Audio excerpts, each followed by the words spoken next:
Concerns have been raised by security experts about China's stake in the Port of Newcastle ownership, a key strategic asset. Here's Peter Jennings from the Strategic Policy Institute.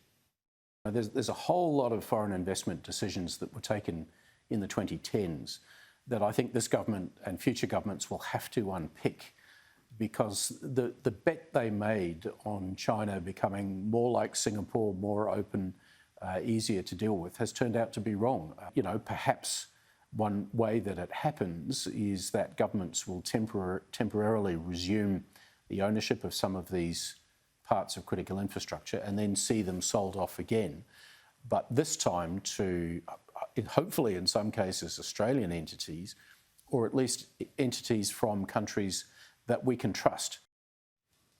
Let's bring in the Special Project Director at the Port of Newcastle, Ross Cadell. Ross, thanks very much for your time. What do you make of some of the analysis that suggests the Chinese stake in facilities like yours there'll have to be a rethink about that?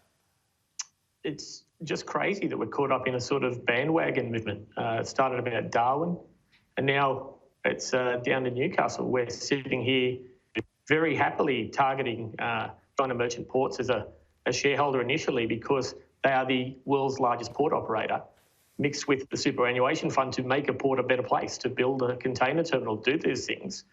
And these security concerns, we don't know what they are.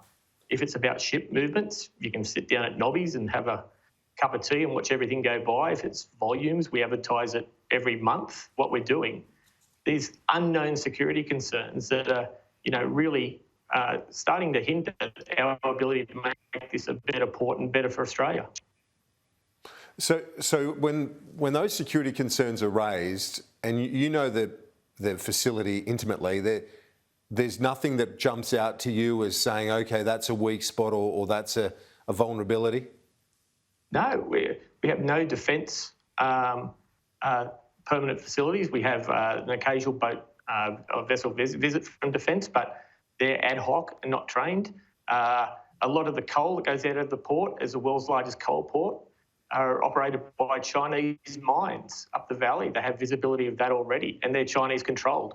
We have a Chinese shareholding in conjunction with superannuation funds, mums and dads from the Hunter, mums and dads from across Australia.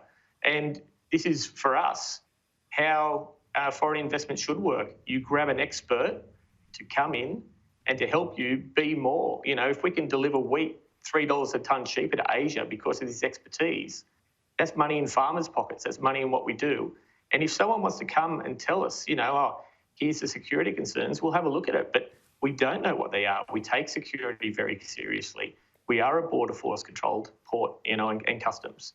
But it's just this abstract, let's say security and could scare everyone and scare people who are trying to do the right thing for Australia. And I'd love to have the conversation, but no one's spoken to us. They're talking about we can raise prices to make the Australian coal less competitive. We have price contracts, long-term price contracts with virtually all of our shipping agents that see a price path for 10 years. We have ACCC, we have IPART, we have all these things in place. And I think there's just a bit of a scare campaign. Yep, okay. Well, there's a lot of, it sounds like a lot of transparency around the Port of Newcastle. And describe for our viewers your engagement with the Chinese stakeholders.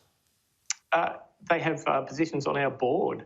So our board is two equal shareholders. They are Guardior Superannuation Fund, which is managed by Macquarie Infrastructure, not a scary foreign name, but the world's largest, Australia's largest owners of foreign infrastructure. And China Merchant Ports, the world's largest port company.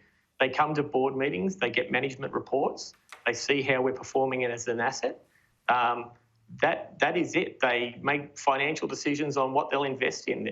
We're talking about them committing to a $2 billion investment to build a container terminal in Newcastle. They want us to be better. And that's the visibility they have. That's the visibility they want. And as I said, just show us the security concerns and we'll be with it. And I think that others have seen the progress we're making with the Prime Minister visiting the port recently. They've seen a lot of senators, a lot of MPs coming up here to look at what we're doing, and they're starting to get scared and throw us in with it. Special Project Director at the Port of Newcastle, Ross Cadell. Appreciate it. Thanks for your time. Thank you very much.